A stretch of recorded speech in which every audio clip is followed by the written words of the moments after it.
Hey, Shalom, Israel. I'm Captain DeGargabar of the ISUPK up under Commander General Yohana. And guess what? This is Sharpen the Sword workshop session. Question of the day. And this is the question. With America's long history of oppressing and unaliving Black, Hispanic, and Native Indian people, right?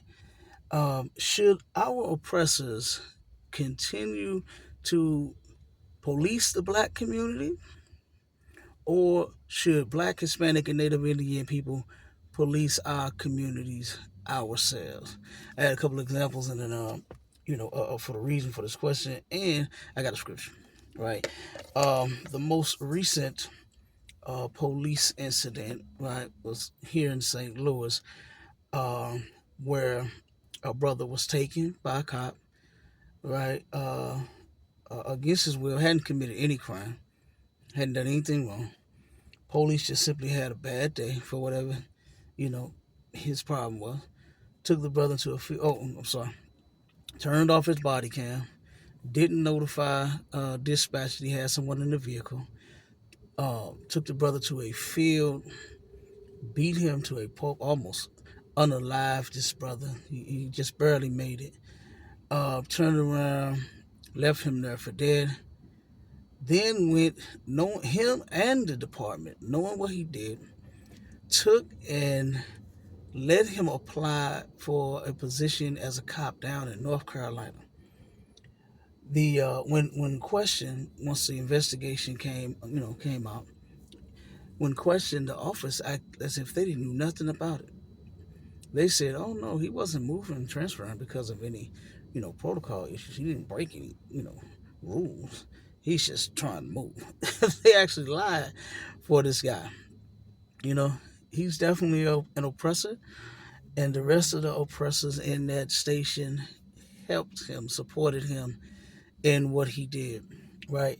And this is, I'm gonna give you this scripture real quick. This is Lamentations 18. It says, "They hunt our steps, that we cannot go in our streets. Our end is near, our days are fulfilled, for our end is come." A lot of our brothers and sisters, guess what? In the streets, that's where they get unalived at, right? You turn around and had Michael Brown, Sandra Bland, you understand? Well, actually, she was taken from the street to a holdover cell, and that's where she was unalived at. They claim she, you know, um, unalived herself with a trash bag. When those trash bags don't even hold trash. I know it didn't hold that thick sister up in the air. Um, Tamir Rice playing with a toy. He was unalived by our oppressors. Pulled up and did a drive-by on a 12-year-old kid. Jumped out of the vehicle and unalived this boy for playing with a gun. When our oppressors, guess what? They play with real guns. You understand? And shoot up whole schools, whole churches, whole blocks, and everything, and nothing happens to them. They'll get apprehended and taken to Burger King, and you get you a good big old burger. You know what I'm saying? If that's what you want.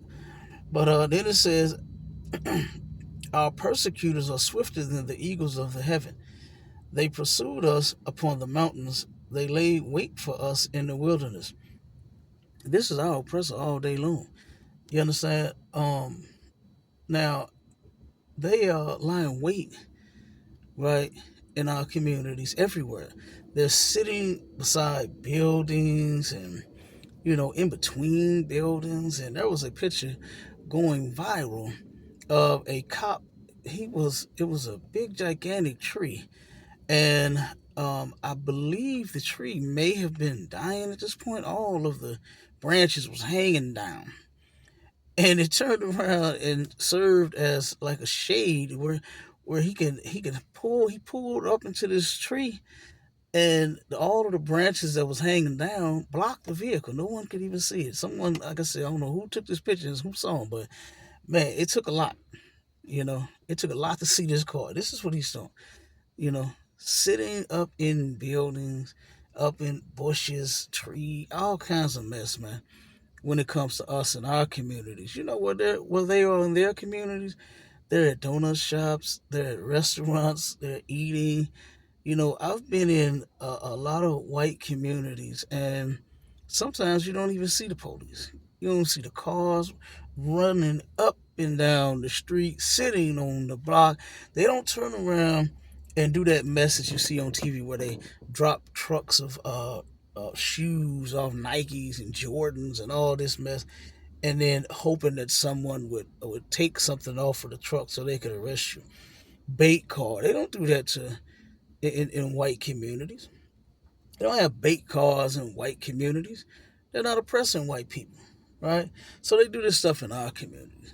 So that is the question of the day. Hold on one second. Let me. Yeah, I think that's it on the description.